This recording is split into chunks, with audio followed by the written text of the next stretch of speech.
जय श्री कृष्णा दोस्तों। अपना देश चैनल में आप सभी का हार्दिक स्वागत है। दोस्तों आज हम बात कर रहे हैं श्रावण पुत्रदा एकादशी के बारे में।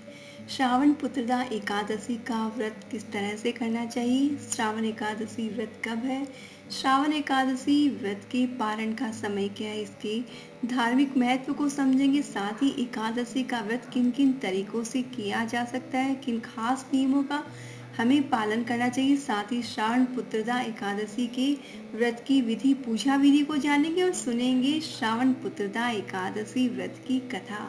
इसलिए दोस्तों वीडियो आप पूरा देखें। साथ ही दोस्तों अगर आप भगवान श्री विष्णु के भक्त हैं, एकादशी का व्रत करते हैं, तो कमेंट में जरूर से लिखें जय श्री कृष्णा या फिर ओम नमो भगवते वासुदेवाय, ताकि दोस्तों आपको इस व्रत का पूरा पूरा फल मिल सके। तो चलिए जानते हैं दोस्तों एकादशी के बारे में। दोस्तों हिंदू धर्म में एकादशी का खास महत्व है। एकादशी का व्रत करने से क्या होता है कि हमारा मन जो है वो चंचल नहीं रहता बल्कि शांत रहता है। वैसे दोस्तों पुत्रदा एकादशी साल में 2 बार आती है, एक बार श्रावण में और दूसरी पोष एकादशी। श्रावण के महीने में आने वाले पुत्रदा एकादशी का व्रत संतान की प्राप्ति के लिए और संतान की समस्याओं के निवारण के लिए किया जाता है। और श्रावण की जो पुत्रदा एकादशी को विशेष फलदायी माना गया है और इस व्रत को करने से संतान संबंधी हर चिंता समस्या का अंत हो जाता है। और दोस्तों इस साल यानी कि 2020 में श्रावण पुत्रदा एकादशी जो है वो 30 जुलाई को है। वैसे तो पुत्रदा एकादशी धूमधाम से पूरे देश में ही मनाई जाती है, लेकिन उत्तर भारत में पौष मास के शुक्ल पक्ष की एकादशी का खास महत्व, लेकिन दक्षिण भारत में श्रावण पुत्रदा एकादशी का महत्व अधिक है। और ऐसा माना जाता है कि इस व्रत को करने से संतान की प्राप्ति होती है और मृत्यु के उपरांत मोक्ष की प्राप्ति होती है। और दोस्तों जिन भी लोगों को ऐसी समस्या जिन्हें संतान नहीं हो रही है या संतान होने के बाद में जीवित नहीं रहती, कई तरह की संतान से संबंधित कोई भी समस्या हो, जिन्हें भी है उन्हें ये व्रत जरूर से करना चाहिए। साथ ही दोस्तों इस वीडियो में मैं आपके साथ शेयर करूंगी एक ऐसा अचूक सा उपाय जो श्रावण पुत्रदा एकादशी के दिन आप करते हैं तो आपको निस्संदेह संतान की प्राप्ति होगी या संतान से संबंधित जो भी समस्या वो दूर हो जाएगी। आपने वो उपाय जरूर से करना है। दोस्तों वैसे क्या दक्षिण भारत में जो है इस व्रत की मान्यता जो बहुत ज़्यादा है और इस मान्यता को के अनुसार इस व्रत को करने से वाजपेयी यज्ञ के समान पुण्य फल की प्राप्ति होती है।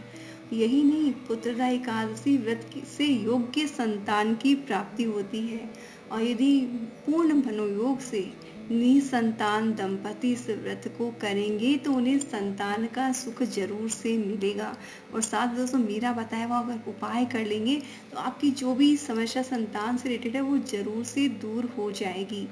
लेकिन एकादशी का जो व्रत होता है ना दोस्तों, अलग अलग तरीके से किया जाता है। बहुत से लोग क्या करते हैं, बिल्कुल निर्जल व्रत करते हैं, मतलब बिना पानी पिए पूरे दिन बिना पानी पिए व्रत करते हैं। अगले दिन सुबह दान इत्यादि करने के बाद में ही तुलसी दल के साथ जल ग्रहण करते हैं। ये व्रत काफ़ी कठोर होता है, कठिन होता है, हर इंसान के लिए संभव नहीं होता।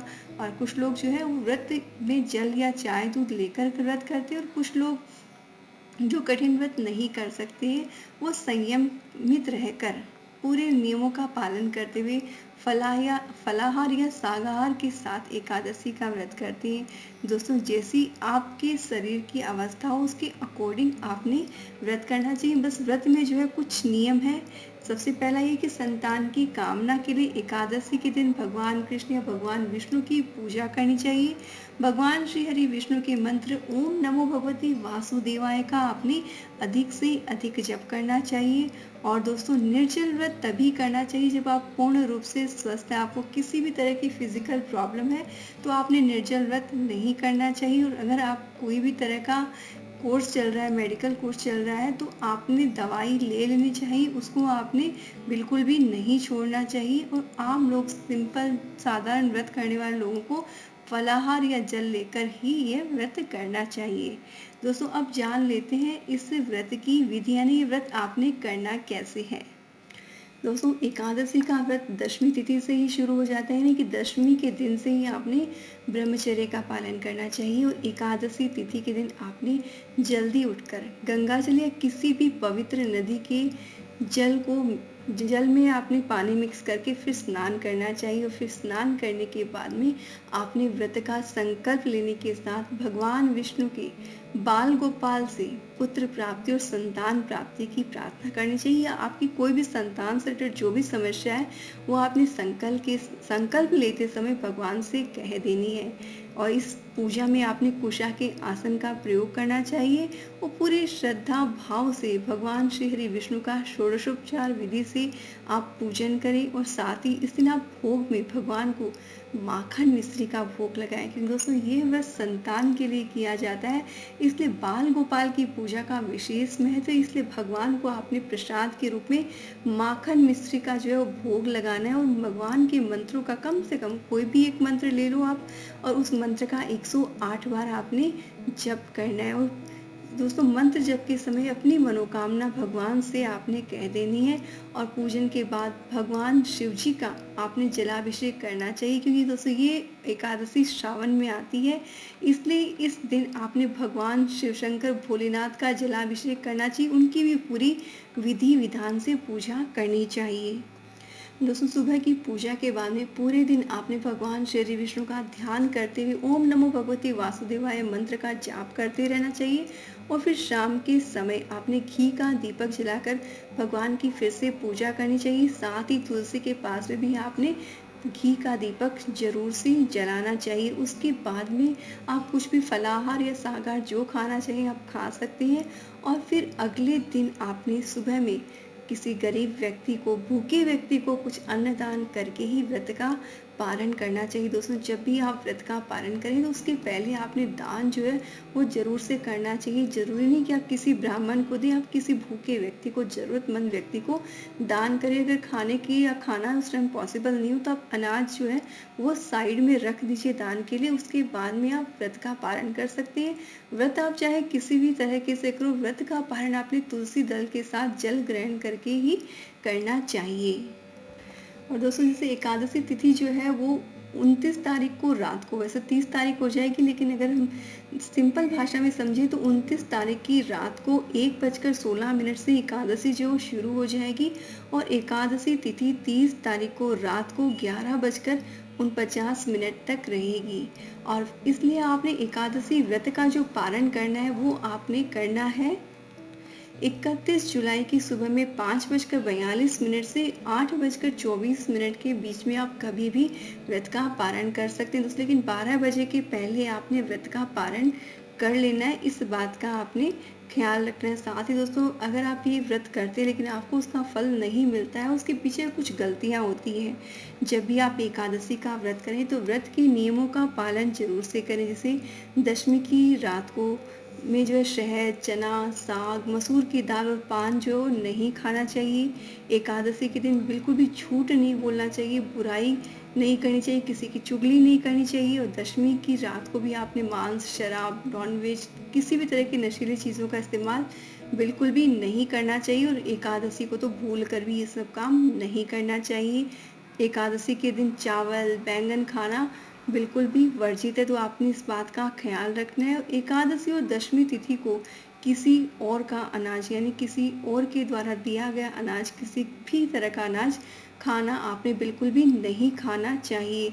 और व्रत के दिन जुआ नहीं खेलना चाहिए, किसी की भी बुराई नहीं करनी चाहिए, लड़ाई झगड़ा नहीं करना चाहिए। घर का वातावरण सात्विक रहे, इस बात का ख्याल रखना चाहिए। इसलिए हो सके तो जब भी आप व्रत करें तो मौन रहकर समय व्यतीत करें, भगवान विष्णु के मंत्रों का जाप करके व्रत करें, ताकि आपको व्रत का अधिक से अधिक जो है वो फायदा मिले। दोस्तों हम बात करें थे उस विशेष उपाय की जिससे कि आपको स्वस्थ संतान की प्राप्ति हो। दोस्तों जिन दंपतियों की संतान पैदा होने के बाद मृत हो जाती है, स्त्री का गर्भपात हो जाता है, तो वे श्रावणी एकादशी के दिन उन्हें व्रत करना चाहिए। व्रत करने के दिन आपने जो है भगवान श्री हरि विष्णु के साथ भगवान भोलेनाथ की पूजा करनी, और साथ ही शाम के समय किसी पीपल के पेड़ के पास जाकर उसकी जड़ों में चांदी के लोटे से मिश्री मिले दूध से, यानी आपने कच्चा दूध लेना है, उसमें थोड़ी सी मिश्री मिक्स कर लेनी। इस तरह का मीठा कच्चा दूध आपने पीपल की जड़ों में अर्पित कर देना है और फिर पीपल के तने पर 7 परिक्रमाएं करनी है, मोली लपेटते हुए, यानी आपने कच्चा दूध या मोली लेना है और परिक्रमा करते हुए 7 बार लपेट देना है। दोस्तों इस तरह से परिक्रमा करके उसके बाद में आपने प्रणाम करते हुए भगवान श्री विष्णु से अपनी सारी मनोकामना, जो भी इच्छा, जो भी तकलीफ है, वो सब कह देनी है। दोस्तों ये उपाय बहुत ज़्यादा कारगर है। दोस्तों जिस किसी को भी संतान से संबंधित समस्या होती है, अगर वो पुत्रदा एकादशी का व्रत करते हैं, उपाय करते हैं, तो वो समस्या बहुत ही जल्द दूर हो जाती है।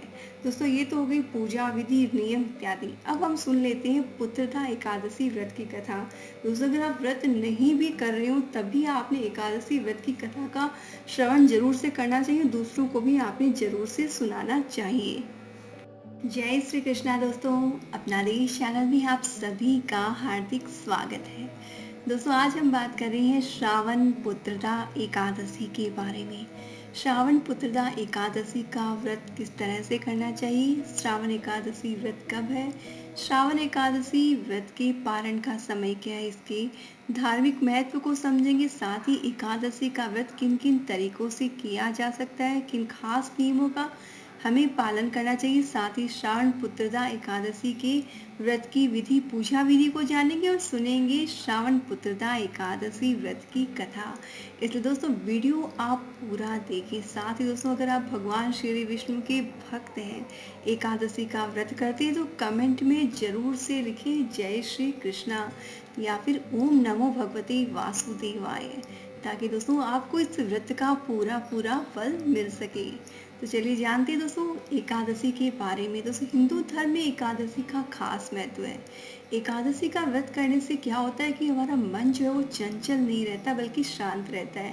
वैसे दोस्तों पुत्रदा एकादशी साल में 2 बार आती है, एक बार श्रावण में और दूसरी पोष एकादशी। श्रावण के महीने में आने वाले पुत्रदा एकादशी का व्रत संतान की प्राप्ति के लिए और संतान की समस्याओं के निवारण के लिए किया जाता है। और श्रावण की जो पुत्रदा एकादशी को विशेष फलदायी माना गया है और इस व्रत को करने से संतान संबंधी हर चिंता समस्या का अंत हो जाता है। और दोस्तों इस साल यानी कि 2020 में श्रावण पुत्रदा एकादशी जो है वो 30 जुलाई को है। वैसे तो पुत्रदा एकादशी धूमधाम से पूरे देश में ही मनाई जाती है, लेकिन उत्तर भारत में पौष मास के शुक्ल पक्ष की एकादशी का खास महत्व, लेकिन दक्षिण भारत में श्रावण पुत्रदा एकादशी का महत्व अधिक है। और ऐसा माना जाता है कि इस व्रत को करने से संतान की प्राप्ति होती है और मृत्यु के उपरांत मोक्ष की प्राप्ति होती है। और दोस्तों जिन भी लोगों को ऐसी समस्या, जिन्हें संतान नहीं हो रही है या संतान होने के बाद में जीवित नहीं रहती, कई तरह की संतान से संबंधित कोई भी समस्या हो, जिन्हें भी है, उन्हें ये व्रत जरूर से करना चाहिए।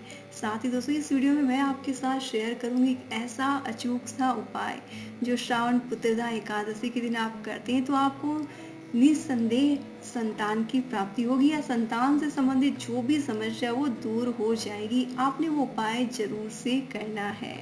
दोस्तों वैसे क्या दक्षिण भारत में जो है इस व्रत की मान्यता जो बहुत ज़्यादा है और इस मान्यता को के अनुसार इस व्रत को करने से वाजपेयी यज्ञ के समान पुण्य फल की प्राप्ति होती है।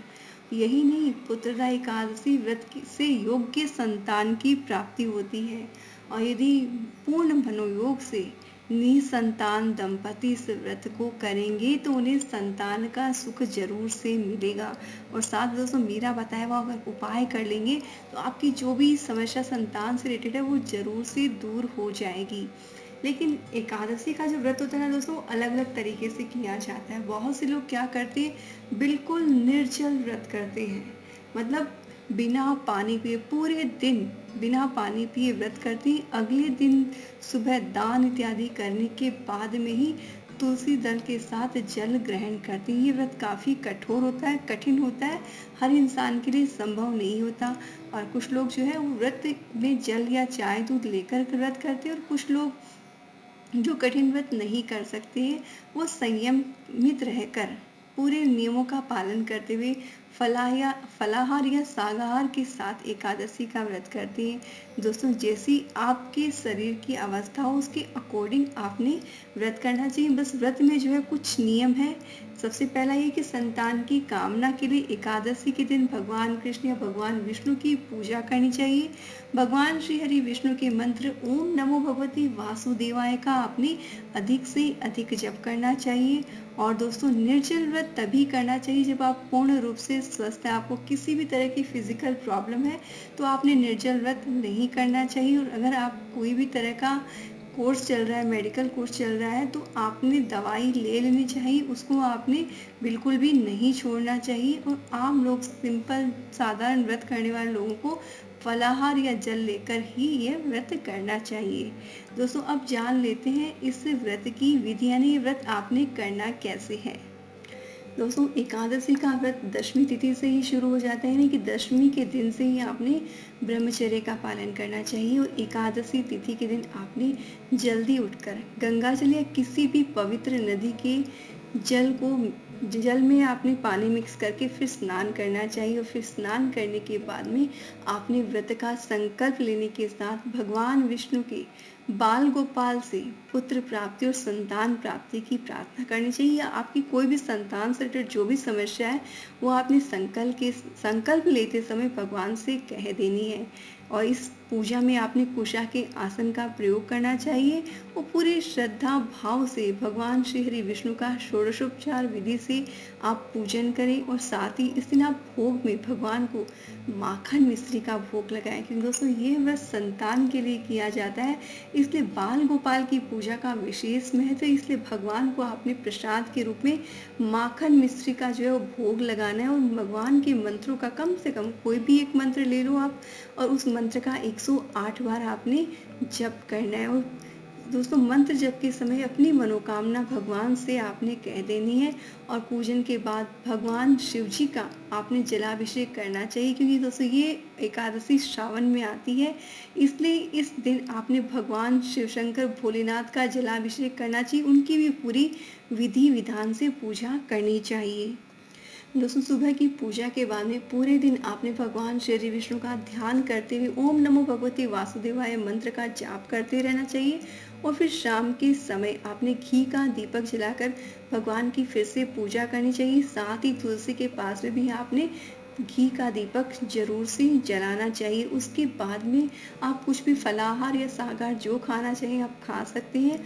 और फिर अगले दिन आपने सुबह में किसी गरीब व्यक्ति को, भूखे व्यक्ति को कुछ अन्नदान करके ही व्रत का पालन करना चाहिए। दोस्तों, जब भी आप व्रत का पालन करें तो उसके पहले आपने दान जो है वो जरूर से करना चाहिए। जरूरी नहीं कि आप किसी ब्राह्मण को दें, आप किसी भूखे व्यक्ति को, जरूरतमंद व्यक्ति को दान करें। अगर खाने की या खाना उस टाइम पॉसिबल नहीं हो तो आप अनाज जो है वो साइड में रख दीजिए दान के लिए। उसके बाद में आप व्रत का पालन कर सकते हैं।